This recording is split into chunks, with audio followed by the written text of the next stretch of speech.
Hi, I'm Shannon, and my mom, presumably your trainer Paula, has asked me to put together this video on eating disorders and how to treat patients who have an eating disorder or who may have an eating disorder that is not currently being treated.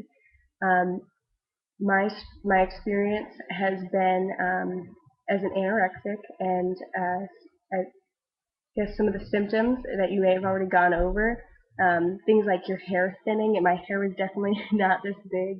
Um, People being underweight, but it can also be people at normal weight if they're at the beginning. Um, Anorexics often lose weight very fast. I've lost about 50 pounds in 3 months. That's a really drastic change. It's typically classified as being 15% below body weight, ideal body weight, but it depends because on someone, for instance, I'm 5'2", and my lowest weight was 95 pounds. 95 pounds in someone who's 5'2" isn't that abnormal. What was abnormal for me is that my hair was thinning, my body was cold, I had circulation disorder, I had Raynaud's, so hands and feet were consistently cold. I had a heartbeat of 32, and I think we all know what that means. It's about time to put me in the hospital and hook me up to a machine. Um, and some of the other symptoms you might notice in patients is depression, suicidal tendencies. If you have bulimics, you may notice sores on the knuckles from the gag reflex. Um, and you're probably also going to be getting patients who are very I want to say frenetic or frenzied, people who are very energetic and because they want to do something and they want to express themselves through lack of food, through eating too much, through purging. It can also be purging can also be in the form of overexercising in both anorexia and bulimia. Something as a medical professional to be aware of is that if you see these signs in people, not to just suggest that someone has an eating disorder, but maybe look at them as potentially having an eating disorder and treating them that way.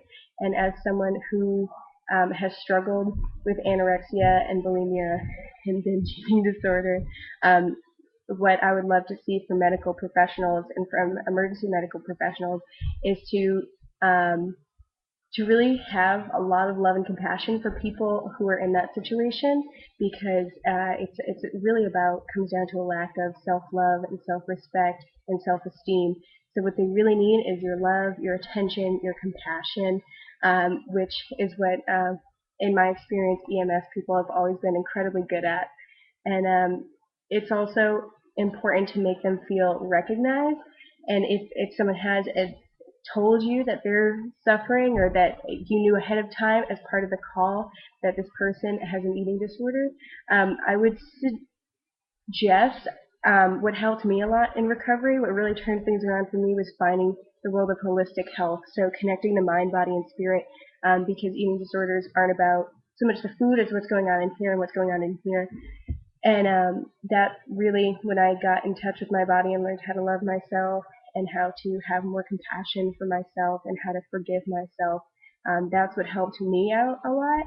And if you could even find a way to just talk to your patients about their emotions and their feelings and let them know that they're heard and accepted and just acknowledge that those things are going on, that's going to be huge for them, because for a lot of people that doesn't happen all the time.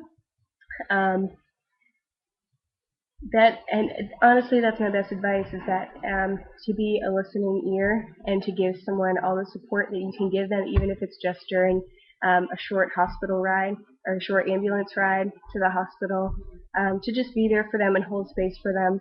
I know I would have very much appreciated that, and I just want to thank you all for the incredible work that you're doing. I know it is often a thankless job. You're meeting people who are in, some of the worst spots in their life, or they're really not happy with the situation that they're in. So you may not hear it all the time, and we certainly don't, know your first and last name, so we can follow up with you. But we really appreciate all the work that you're doing. So thank you. I hope this video has been educational and that you've learned something from it. I'm incredibly grateful to be able to speak to people about my experience and to raise awareness and help people in recovery. And thank you.